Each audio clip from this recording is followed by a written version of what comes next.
morning class. This is our first video lecture of chapter electricity. First, we know that which topics we will cover in this chapter are topics to be covered in this chapter are introduction,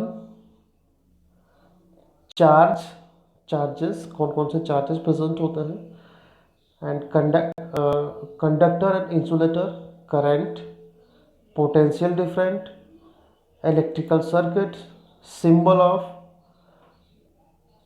Ohm's law,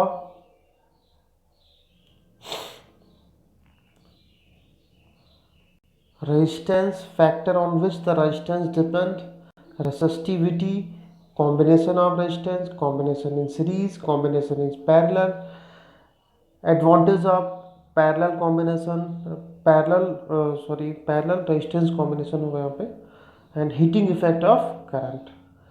ये topic आपको इस chapter में पढ़ने हैं और आज हम start करते हैं। ये फर्स्ट वीडियो लेक्चर है इलेक्ट्रिसिटी का और ये फर्स्ट जो टॉपिक हमारा होगा वो होगा इंट्रोडक्शन। तो हम इंट्रोडक्शन से स्टार्ट करिए हैं। Let's start the introduction. Introduction यानी इलेक्ट्रिसिटी चैप्टर में हमें क्या इम्पोर्टेंस है, क्या पढ़ना है, इसमें ये हमें जानना है। Electricity is a basic part of our life and it is one of the most widely used form of energy. We use electricity virtually every moment, every minute of every day of, for example, lighting, heating, refrigerator और air conditioner, cooler, जो भी आप जानते हैं, power electromagnets, power computers, power televisions, power pumps, power our vehicles. यानी अगर आप इस इलेक्ट्रिसिटी को समझें तो हमारी जो बेसिक लाइफ है बिना इलेक्ट्रिसिटी से अधूरी है। क्यों अधूरी है? क्योंकि electricity is a form of energy और ये ऐसी फॉर्म है एनर्जी की जो हमारी लाइफ की, हमारी बेसिक लाइफ की ये एक नीड बन चुकी है। क्योंकि हम इलेक्ट्रिसिटी यानी हमने अभी तक जो भी गैजेट्स मोस्टली बनाए हैं वो ऐसे गैजेट्स हैं जो इलेक्ट्रिक एनर्जी का यूज़ करके बाकी हमारी रिक्वायर्ड के अकॉर्डिंग वो एनर्जी में कन्वर्ट कर देते हैं। फॉर एग्ज़ाम्पल, अगर हमें हीट एनर्जी की ज़रूरत है तो हम इलेक्ट्रिसिटी को हीट में भी कन्वर्ट कर सकते हैं by the appliance of heater. यानी हीटर की सहायता से हम उसको हीट एनर्जी में कन्वर्ट कर सकते हैं। अगर हमें टेम्परेचर कम करना है यानी उस एनर्जी को कम करना है तो उसके लिए भी रेफ्रिजरेटर्स होते हैं जिससे हम टेम्परेचर, वो भी इलेक्ट्रिसिटी से ही रन करता है। और अगर हमें विंड एनर्जी चाहिए यानी अगर हमें हवा चाहिए तो उसके लिए भी हमें इलेक्ट्रिसिटी ही ज़रूरत पड़ेगी, जिससे हम ऐसे अप्लायंस हमारे आसपास या हमारे घरों में अवेलेबल होते हैं जिनसे हम इलेक्ट्रिक एनर्जी को विंड एनर्जी में, लाइट एनर्जी में, जैसे हम लोग रात में यूज़ करते हैं लाइट का, तो लाइट एनर्जी में कन्वर्ट कर सकते हैं। मीन्स हमारे लिए जो ये एनर्जी का फॉर्म है यानी इलेक्ट्रिक एनर्जी का जो फॉर्म है वो बहुत इंपॉर्टेंट है क्योंकि हम उसको अपनी डेली लाइफ में वेरिएशंस में यूज़ कर सकते हैं और हमारी सारी ज़रूरतों को यानी हमारी सारी एनर्जी को हम इलेक्ट्रिक एनर्जी से हर एनर्जी में कन्वर्ट कर सकते हैं। तो इसलिए हमें ये जानना ज़रूरी है कि इलेक्ट्रिसिटी क्या है, कैसे रन करती है और कैसे बनती है, क्यों इलेक्ट्रिसिटी किसी पर्टिकुलरली मैटर में ही रन करती है, किसी में रन नहीं करती है। तो ये सब चीज़ें हम जानेंगे इस चैप्टर में इलेक्ट्रिसिटी। तो अब जैसे कि आप लोग देखते हैं हमारी कोई भी दिनचर्या या डेली लाइफ होती है उसमें हम कुछ मिनट भी बिना इलेक्ट्रिसिटी के नहीं, इवन हमारा फ़ोन हम खुद जो यूज़ कर रहे हैं कंप्यूटर, उससे विदाउट इलेक्ट्रिसिटी के वो नहीं चल सकता है। तो इलेक्ट्रिसिटी हमारे लिए बहुत इंपॉर्टेंट है, तो हमें इसे समझना है। तो फर्स्ट इलेक्ट्रिसिटी समझने के लिए हमें समझने पड़ेंगे चार्जेस कि कौन कौन से चार्ज होते हैं किसी भी मैटर में। चार्ज समझने के लिए हमें थोड़ा सा पीछे जाना पड़ेगा, हमें रिकॉल करने पड़ेंगे कुछ चैप्टर जो हम 9th में पढ़ चुके हैं। जैसे कि 9th में हम लोग पढ़ चुके हैं matter. Matter is a made up of small particles. Matter जो स्मॉल पार्टिकल्स से मिलकर बने। अब वो स्मॉल पार्टिकल्स कौन कौन से होते हैं वो हम लोग 9th के चैप्टर में पढ़ चुके हैं, स्ट्रक्चर ऑफ एटम। यानी कोई भी मैटर वो एटम्स एंड मॉलिक्यूल से मिलकर बना होता है, एंड एटम्स और मॉलिक्यूल में क्या होता है ये हम जानते हैं। कोई भी एटम, आप कोई भी सब्सटेंस ले लीजिए, इवन हम फ़ोन पकड़े हुए हैं या हमारे हाथ में लैपटॉप है, तो लैपटॉप का अगर हम कोई भी पार्ट लेते हैं तो वो एक मैटर हो गया, और वो मैटर कहीं ना कहीं एटम एंड मॉलिक्यूल से मिलकर बना होगा। और वो एटम और मॉलिक्यूल्स जो होते हैं वो मेनली तीन सब्सटेंस यानी तीन पार्टिकल, सब पार्टिकल से मिलकर बने होते हैं। इलेक्ट्रॉन, प्रोटॉन एंड न्यूट्रॉन, ये सारे लोग आप पढ़ चुके हैं और जानते हैं। और ये जो पार्टिकल्स होते हैं ये चार्ज पार्टिकल्स होते हैं, यानी इन पे चार्ज हो सकता है।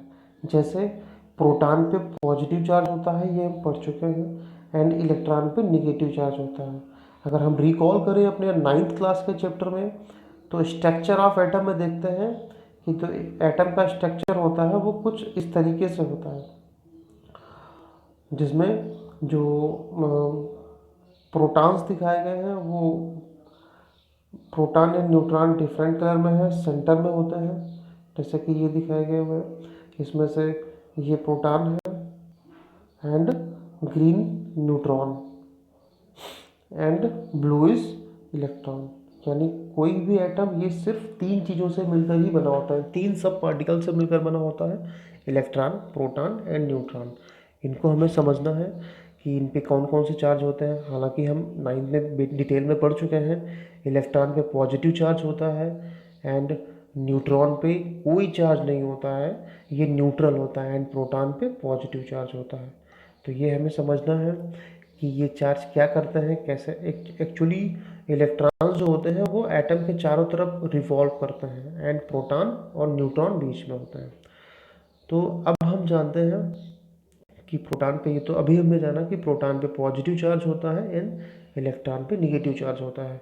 तो प्रोटॉन को अगर हम देखें तो प्रोटॉन किसी भी एटम में इलेक्ट्रॉन प्रोटॉन जो होते हैं वो फिक्स होते हैं और इक्वल होते हैं। Number of electrons is equal to the number of protons. Electron पे पॉजिटिव चार्ज होता है एंड प्रोटॉन पे पॉजिटिव होता है एंड इलेक्ट्रॉन्स पे निगेटिव चार्ज होता है। न्यूट्रॉन्स की अभी हमें यहाँ पे कोई बात नहीं करनी है, हमें सिर्फ बात करनी है इलेक्ट्रॉन और प्रोटॉन की। इलेक्ट्रॉन और प्रोटॉन, अब ये भी हम जानते हैं कि सेम चार्ज जो होते हैं, यानी पॉजिटिव एंड पॉजिटिव, ये हमेशा रिपेल करेंगे, जैसे कि इसमें दिखाया गया है।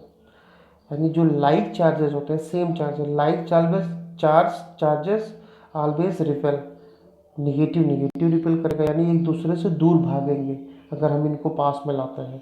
जैसे कि मैग्नेट में होता है, जो लाइक चार्जेस होते हैं वो रिपेल करते हैं एंड अनलाइक चार्जेस होते हैं वो अट्रैक्ट करते हैं, यानी आपस में चिपक जाते हैं। तो जैसे यहाँ पे देखें प्लस माइनस है, तो ये प्लस माइनस अगर है यहाँ पे प्लस माइनस, तो ये अट्रैक्ट करेंगे, और माइनस प्लस भी है तब भी ये अट्रैक्ट करेंगे, यानी अनलाइक चार्ज अट्रैक्ट करते हैं एंड लाइक चार्जेस रिपेल करते हैं। और हम न्यूट्रॉन पे तो आप जान चुके हैं, न्यूट्रॉन पे कोई चार्ज नहीं होता है, इलेक्ट्रॉन पे और प्रोटॉन पे चार्ज होते हैं। अब हम जानते हैं कि कौन कौन से चार्ज होते हैं। Electrons, electrical charge are made up of positive charges and negative charges. यानी जो इलेक्ट्रिकल चार्ज होते हैं, अब मैं चार्ज यहाँ पे इसलिए बात कर रहा हूँ क्योंकि जो इलेक्ट्रिसिटी होती है, करंट होता है, वो सिर्फ चार्ज पे ही डिपेंड करता है। अब चार्ज कितना होता है ये भी देख लेते हैं। ये एक टेबल हमारे सामने बनी हुई है, जहाँ पे देखेंगे हम प्रोटॉन्स पे, प्रोटॉन का जो मास होता है वो हम जान चुके हैं कि 1 होता है, न्यूट्रॉन का भी 1 होता है, बट मास से हमें मतलब नहीं, यहाँ पे सिर्फ चार्ज से मतलब है। क्योंकि चार्ज जो होता है, प्रोटॉन्स पे जितना चार्ज होता है उतना ही इलेक्ट्रॉन्स पे चार्ज होता है, बट प्रोटॉन पे पॉजिटिव होता है और इलेक्ट्रॉन पे माइनस होता है। अगर हम चार्ज काउंट करें तो एक प्रोटॉन पे 1.6 इंटू 10⁻⁻⁹, 1.6 इंटू 10⁻⁻⁹ पॉजिटिव कूलाम, क्योंकि coulomb is the unit of charge, and electron has same charge 1.6 into 10⁻⁻⁹ coulomb. तो ये इलेक्ट्रॉन प्रोटॉन और दोनों पे सेम चार्ज होता है, बट प्रोटॉन पे पॉजिटिव चार्ज होता है एंड इलेक्ट्रॉन पे नेगेटिव चार्ज होता है। और चार्ज की यूनिट क्या होती है? Coulomb. The unit of charge coulomb and ampere second, ampere into second, यानी एम्पियर सेकेंड भी होती है और कूलाम। वैसे बेसिकली हम लोग कूलाम ही यूज़ करते हैं। Coulomb is the standard unit of charge.